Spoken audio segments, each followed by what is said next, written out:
Assalamualaikum warahmatullahi wabarakatuh. Perkenalkan, nama saya Fatur Rahmat Hidayat, NPM 1907051002. Di sini saya akan menjawab pertanyaan dari UTS Keamanan Sistem Informasi yang terdiri dari 5 soal, dan ini yang sudah saya kerjakan di Microsoft Word.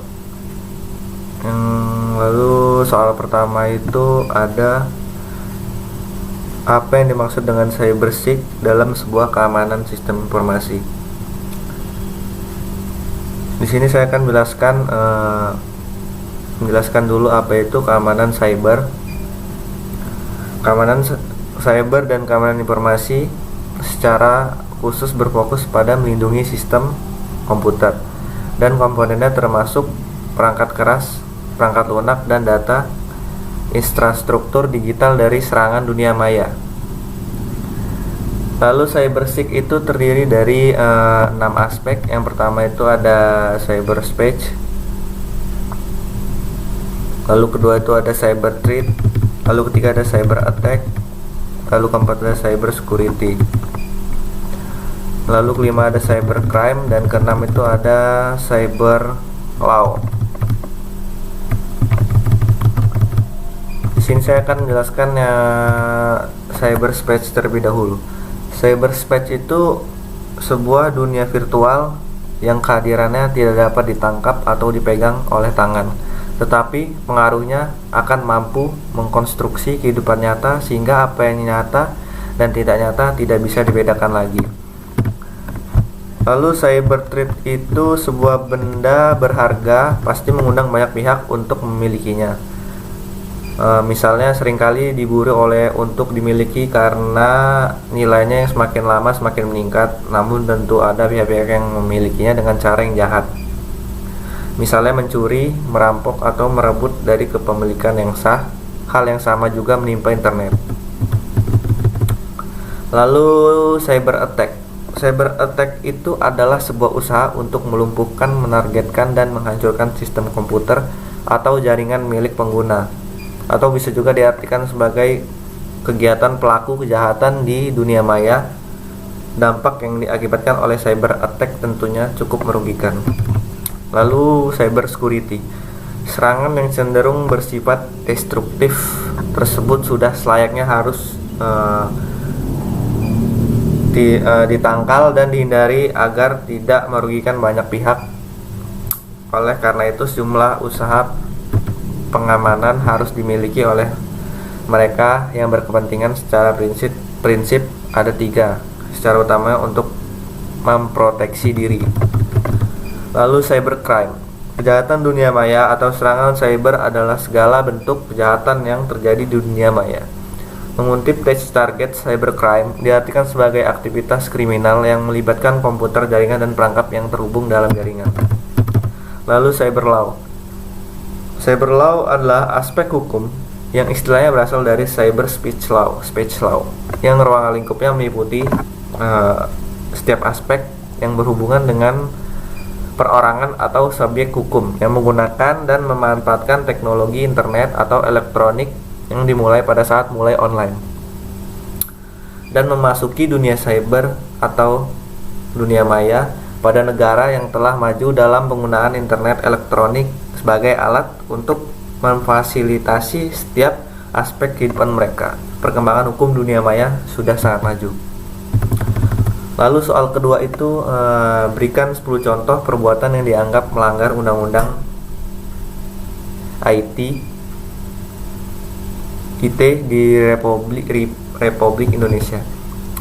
Pertama itu ada perbuatan dari kasus Prita Mulyasari, seorang ibu rumah tangga mantan pasien Rumah Sakit Omni Internasional Alam Sustra Tangerang. Saat dirawat di rumah sakit tersebut, Prita tidak mendapatkan kesembuhan, namun penyakitnya malah bertambah parah.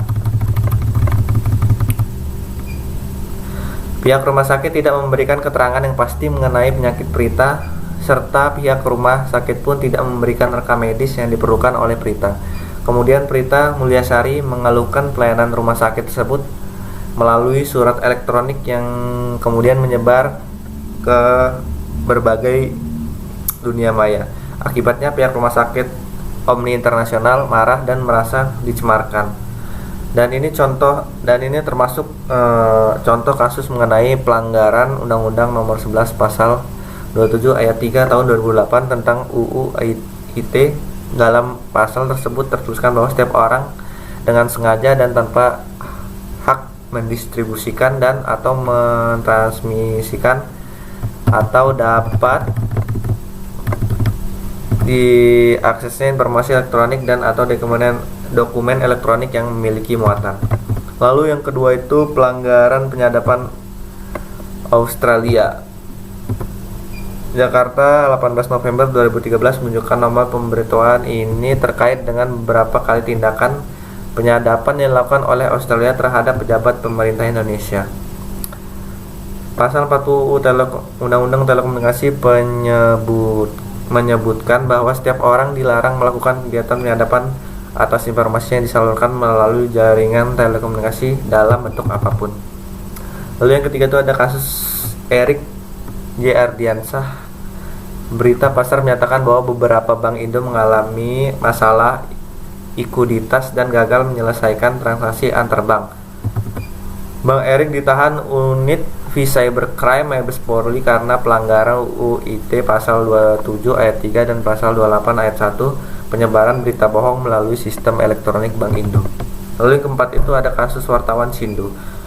Anak mantan wali kota Tangerang melaporkan wartawan seputar Indonesia Sindu Denny Irawan ke polisi dengan tudingan pelanggaran nama baik dan terfitnah dengan status BBM dan termasuk pelanggaran UU informasi transaksi elektronik. Yang kelima itu ada kasus Nur Arafah sebagai tersangka dalam kasus pencemaran nama baik terhadap Feli Vandini. Menurut Kasat Reskrim Polresta Bogor, Arafah dijerat pasal 310 KUHP tentang perbuatan tidak menyenangkan dengan ancaman hukuman 9 bulan penjara. Lalu soal ketiga itu apa yang dimaksud dengan kriptografi dan bagaimana perkembangan kriptografi saat ini. Lalu di sini saya akan menjelaskan kriptografi terlebih dahulu. Kriptografi adalah ilmu mengenai teknik enskripsi di mana naskah asli atau plain text diacak menggunakan suatu kunci enskripsi. Naskah acak yang sulit dibaca ciptek oleh seorang yang tidak memiliki kunci deskripsi. Deskripsi dengan menggunakan kunci deskripsi bisa mendapatkan kembali data asli. Probabilitas mendapat kembali naskah asli seorang yang tidak memiliki kunci deskripsi dalam waktu yang tidak perlu lama adalah sangat kecil. Untuk perkembangan saat ini, bisnis termasuk kegiatan perbankan telah mengalami perubahan dari aktivitas fisik dan aktivitas berbasis elektronik. Hal ini mencakup penjualan barang dan jasa, pertukaran data elektronik, transfer dana atau uang, dan internet banking itu sendiri. Lalu soal nomor 4, berikan contoh 5 serangan cyber attack yang pernah ada. Bagaimana cara antisipasi atau bertahan cyber defense yang dilakukan dalam sebuah serangan keamanan sistem informasi. Yang pertama itu ada ransomware cyber attack. Saya di sini akan menjelaskan cyber attack adalah bentuk kriminal yang terus berevolusi dan ransomware adalah salah satu evolusi terbarunya. Pada praktiknya, hacker menusuk ke sistem komputer Anda biasanya melalui malware, kemudian mereka mengenkripsi, mengunci semua file Anda, terutama yang berkaitan dengan sistem data penting. Lalu ada backdoor Trojan. Seperti namanya, jenis cyber attack ini memanfaatkan celah backdoor, pintu belakang, yang hacker buat dengan Trojan. Lewat backdoor inilah penyerang mendapatkan akses ke sistem target, bahkan pada sistem yang lemah. Hacker memiliki akses penuh terhadap semua bagian sistem. Lalu yang ketiga itu ada cross-site scripting atau XSS. XSS adalah teknik penyerangan dan memasukkan injeksi kode berbahaya ke script website atau aplikasi target. Langkah selanjutnya tergantung dari jenis kode yang hacker masukkan. Lalu yang keempat itu ada denial of service DOS. Denial of service DOS adalah jenis cyber attack yang dilakukan dengan mengirimkan request dalam jumlah melampaui kemampuan server. Pengembangan dari DOS adalah DDoS yang merupakan singkatan dari Distributed Denial of Service, bentuk yang terdistribusi akibat menerima request yang terlalu banyak, server pun overload lalu down. Dan di sini bagaimana cara mencegah mengatasi cyber attack? Simpelnya saja kita membuat password itu dengan password yang aman, yang jarang sekali orang gunakan atau susah ditebak.